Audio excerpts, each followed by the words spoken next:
Hey guys, it's me again. I'm going to be doing a quick video here. This is not a build video. Next build video is going to be coming out soon. This is me talking about the balancing of the game, which is something a lot of people have been talking about, especially in game. And most of the things people will talk about are stuff that I use or have a lot of experience with. At least the most experiences you can have with the game, for as long as it is. And so I wanted to give my input on it and talk about strengths, weaknesses of the stuff that's overpowered and stuff, yada yada yada.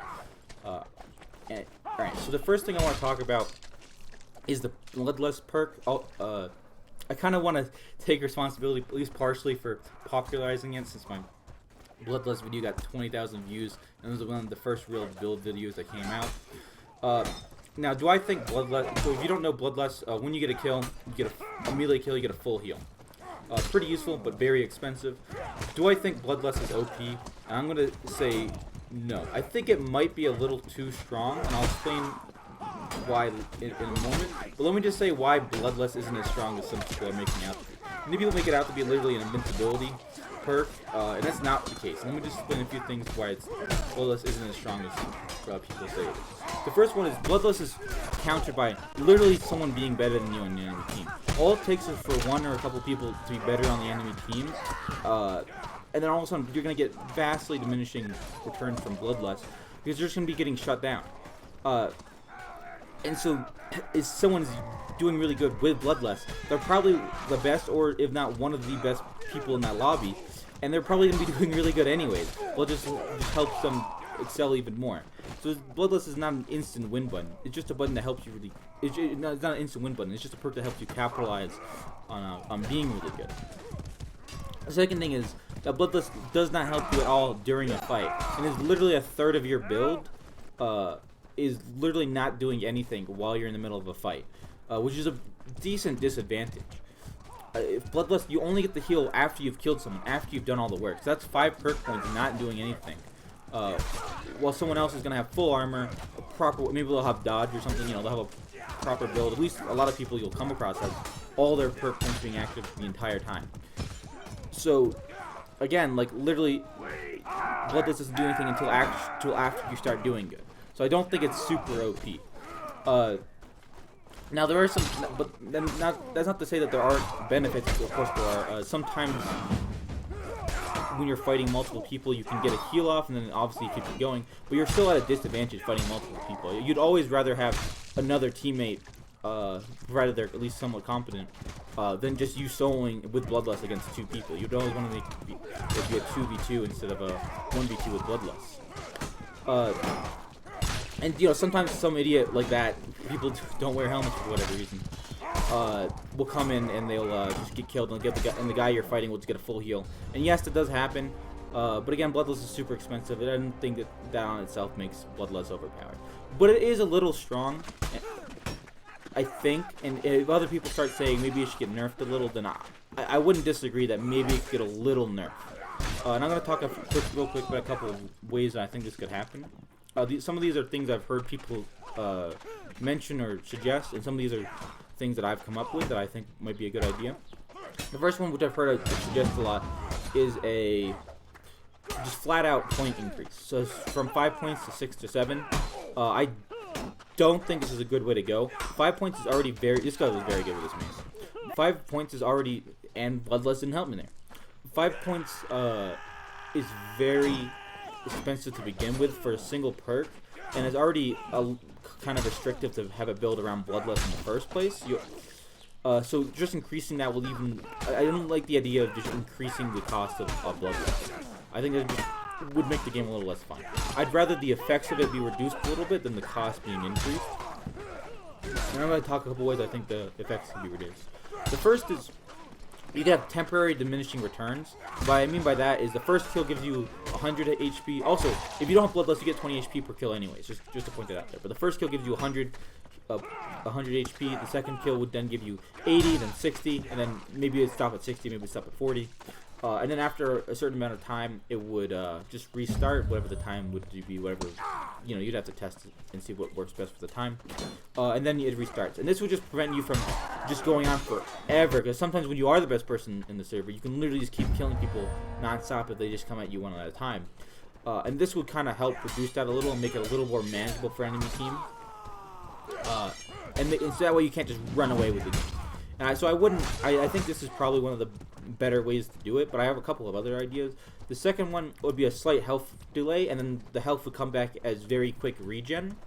And then you can even combo this with Tenacious. You'd have to obviously probably make it work with Tenacious. That way it would be even more build diversity. People.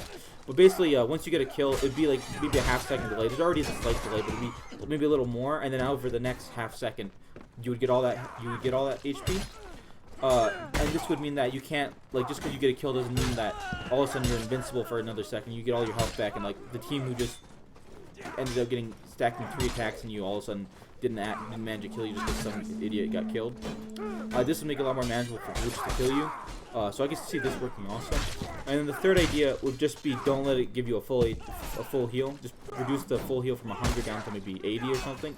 And that way just just makes it a little harder. It doesn't make you always get HP. You can't always go into the next fight at full HP. It certainly got you very low previously. Maybe 80 is still a little too high. I don't know. But yeah, there's things you could do. I don't think Bloodlust is overpowered, but I also don't think it needs a significant nerf. But it could be tweaked in just a little. Alright, and the second one, this is the big ticket item, the main reason I'm making this video, is thrust weapons. This is a perfect example of thrust weapons being used here. Do I think thrust weapons are overpowered? And I'm going to say no. And I know some people might just be getting mad at me, but just let me hear me out for a second. So first up, by thrust weapons, what I mean is rapier, the spears, S-Talk, arming sword, and maybe there's something else I'm forgetting off the top of my head. Obviously, a lot of weapons can all stab, but what a thrusting weapon is a weapon that specializes in thrust attacks, usually at the cost of either the slashes being bad or just it being more expensive. Now, that's the strength, is strong thrust of a thrust weapon. Now, the several reasons why I don't think thrust weapons are OP is because thrusts are the bad part of the moveset. And if you go, I'm gonna say dual server probably multiple times here. If you go into dual servers and you look at the best people in that server, there's a very good chance they're not using thrusting weapons. They're using weapons with great swings, because that's what it takes. Because with great swings you can perform drags, excels. There's better opportunity to use morphs and feints and stuff. You can vary up your timing. Thrusts are actually pretty bad. They're still useful in situations, but they're very predictable, and you can't really vary up the timing and whatnot. So only having thrust, or only viable attacks in your weapon being thrust, actually puts you at a disadvantage. Not that I think these weapons are bad, but that's a very big disadvantage that most of the thrust weapons have, especially the ones that people are complaining about.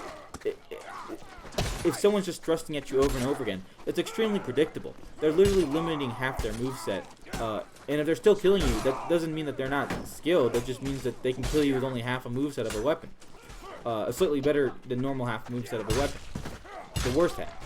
So I don't think thrust weapons are overpowered. I'm going to link a video down below, show you some moves and stuff you can do to counter thrust weapons if you're still having trouble with them. Because I guess if you're brand new, it might be a little hard. But as soon as you have some practice and you understand some of the more deeper mechanics of the game, thrust weapons become much easier to deal with. And if you disagree with me, and you have like something I have not thought about, or maybe there's a video that talks about stuff that I'm not talking about, feel free to let me know. This can be the kind of a meta discussion, but I just don't think thrust weapons are overpowered. I just think people just aren't very good at dealing with them. But there are people who are very good with dealing with them. Like if you go into a dual server, people aren't spamming thrust weapons everywhere, because you'll get fucking shit on if you spam thrust weapons. And I can't use them either in a dueling server. Usually I use a longsword as my weapon of choice for dueling. But yeah, so I just can't say they're overpowered when I find that they're very easy to deal with. But if you disagree with me, let me know.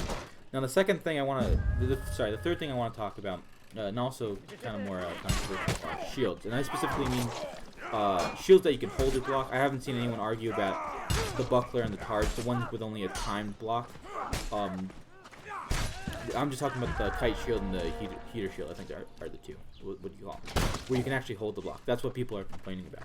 Do I think these shields are overpowered? And again, I'm going to say no. And I know you see me use all these things I'm saying aren't overpowered, and it's because I'm using them in the roles that they're good at. but they're not overpowered.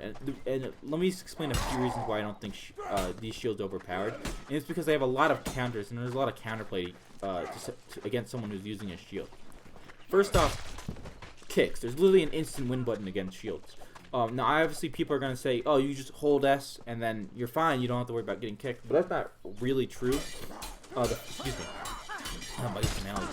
The first thing is, one, if you want to land a kick on a person, you can literally just walk to the side of them, and then it becomes much harder for them to back press in order to dodge that kick.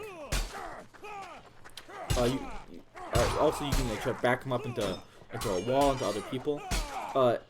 So you can still land kicks reliably. And I see so many people go against me when I'm using a shield, and they just don't take kicks even when they have opportunities. They just don't take kicks. Also, you can feint a kick, and I don't think I've ever seen someone on front lines feint a kick against a shield. And I promise you, the first couple times you feint a kick, the person with that shield will drop their shield and try to attack. And if you feint a kick and immediately queue up another attack, you're gonna slap their head and you're gonna kill them. So there's plenty of counterplay. In addition to that, if you use a shield, and again, another reason why you don't see shields very often on dual servers, at least by the people who are really good, is because when you use a shield, you basically guarantee that you lose the stamina game. You lose stamina way faster than normal when you're using a shield. And when you run out of stamina, you drop your shield first if you have one, and then you drop your weapon second when you get parried. Sorry, when you parry or block. So it's literally, having a shield literally means you're guaranteed to lose the fight if it doesn't end, provided the person, keeps good pressure and lets you back off and keeps regenerating, whatever. So there's all this counterplay to something, and it's not like I'm not dying and stuff, and it's not like I can't kill people with shields. I kill people with shields all the time. I kill people with thrust weapons all the time, even when I'm not using a shield and a thrust weapon. So I don't think they're overpowered. It's just like I can't really say that they're overpowered when I don't have a problem dealing them. When I see so many other people not have a problem dealing them, and the people who are complaining are usually people at the bottom of the scoreboard who are very low level. They don't really understand a lot of mechanics left. I don't see them ever throw feints or whatever. I don't see them do morphs. They just don't understand the game yet. So I don't think shields are overpowered. Some of the videos I'll link will also have stuff about talking about shields. If you are having trouble dealing with shields, I encourage you to watch them. You'll probably get a little better at the game.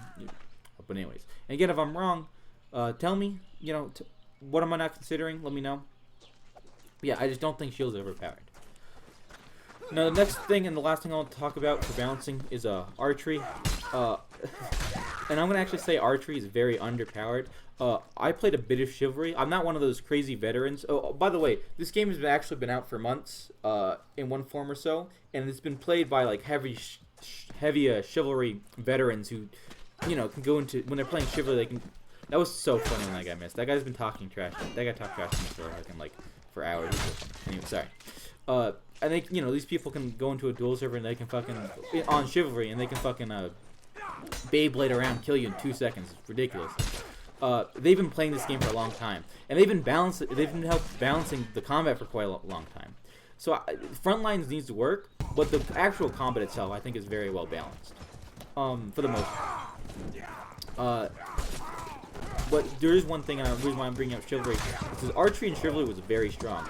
In the I wouldn't say short, but the time I played chivalry, I was a fucking menace with a short bow. Oh my god, it was disgusting. And I don't know if it has to be that strong, but I think archery in the current form, and maybe this will change as people get better at the game. I think archery, and I'm saying this because I'm getting shot by a bunch of arrows. Archery, I don't think is very strong or in a very good place. Chivalry, and I'd rather it be weak than overpowered, but I think it could definitely use a bit of a buff. There's a lot of that. There is even a little bit of this in chivalry, but I'm sure you've seen many servers people like, oh, can these archers actually do something useful? Can they get on the front line? Can they help?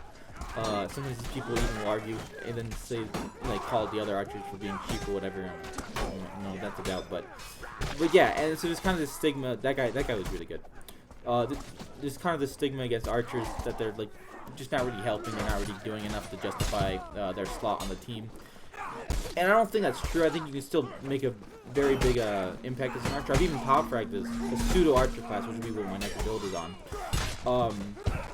But I do think they need a buff. I don't think they're quite strong. The one thing I will say, and this is the one perk I actually really hate, is the Huntsman perk. If you ever read that green text, I think it's about Team Fortress 2, where it essentially boils down to enemy team is archers, enemy team is snipers, we get our snipers end up countering each other all game and not participating in any meaningful way. Essentially, I feel like the Huntsman perk is, it just kind of makes, I feel like most archers would just go after the enemy archers because that's where you can get the easiest kills, and then vice versa, and then, you know, then you're not really, then that's just two different games getting played. I don't really understand. So I kind of don't like the Huntsman perk, so I wish that would be reworked, but anyway, I do think archery needs a bit of a buff. But yeah, so those are my feelings. If you disagree, or if there's anything I haven't mentioned, you know, you can even leave a comment down below, or not. You can just fucking dislike the video and be end of it. Do whatever you want. But yeah, just let me know what you think. If you agree with me or not. And one more thing I'm gonna say is there's been very few communities that I've left due to toxicity, or games that I've left due to toxicity. Usually because I'm someone who doesn't really care about toxicity. But there has been a few specific games where I've kind of stopped playing, or at least it's partially because of the community. One of them was For Honor. If you didn't play For Honor, it's not really similar to Chivalry, but the reason why I'm bringing it up is in For Honor there was basically a fighting game. When it launched, there's 12 characters. I tried maining 7 of them. Like 6 of them were literally mid to bottom tier, complete garbage. There's only a very small handful of characters that are even somewhat viable in tournaments and the high level of play that came out when the game first came out. But yeah, but I would still just be getting absolutely flamed every single game by just random people who don't even know how to parry or use any of their movesets. And it was just really annoying. It was just people who didn't know what they were doing, yelling at you, blaming you for losing instead of them being bad. And you know, it's alright to discuss stuff, and like, you know, sometimes there are cheap stuff, especially in For Honor. There's some very cheap stuff. But if you're at the bottom of the scoreboard and someone's doing good, it's okay to be bad. You don't have to like be super serious at the game, you know. But don't start yelling at other people just because they're doing good, just because you don't like the build. There's no instant win buttons in this game. If someone's at the top of the scoreboard, maybe there are some builds that are better or worse for being at the top of the scoreboard. But they're at the top of the scoreboard because they're competent and they know what they're doing. Like, there's no way around that. There's no I'm top of the scoreboard as an archer using thrust weapons and shields. I've done it with a war axe. I've done it with, you know, great sword. I've done it with a whole bunch of different stuff. I'm just decent at the game. Most people who are at the top of the scoreboard are just decent at the game. It's not because of the builds they're using, at least not entirely. So I don't want to sound mean. I don't want to be alienating people. But if you're one of those people who, you know, you've never thrown out a morph attack or whatever. You've never feinted a kick against the shield. All I'm saying is that try to understand the game more. And you can still, you know, make comments and talk about what you think is strong and not strong. But don't just start flaming people just because of that. Because no offense, but that looks really dumb on your part. And I'm not calling out people. I call out people, I guess, particularly in this video. But yeah, it's just, you know, this is my opinion. You disagree. But anyways, I'm going to quickly talk about my channel. That's the end of the video. If you don't want to hear about it, you know, feel free to leave. Last video I asked people to like and subscribe. Literally almost doubled my subscriber number, even though the last video got 300 to 400 views. And the one before that got over, I think it's at 24,000. So apparently asking people to subscribe makes a huge difference. So I'm going to do it again. I really want to get my channel monetized. Because I do put a decent amount of work in these videos. If I get it monetized, that's even more work. So if you want to help, you don't have to, but I definitely would appreciate it if you subscribed. And you know, if you ever see me again and I'm past 1,000 subscribers, you know, watch the channel, don't subscribe. I don't care. You don't have to hit the bell button. You don't have to do whatever. I just want to see if I can actually make money off the work. But you don't have to. Alright, thank you guys so much for listening. Next build video will be out in hopefully a couple days. Try to put it out as best as I possibly can. But yeah, thank you so much.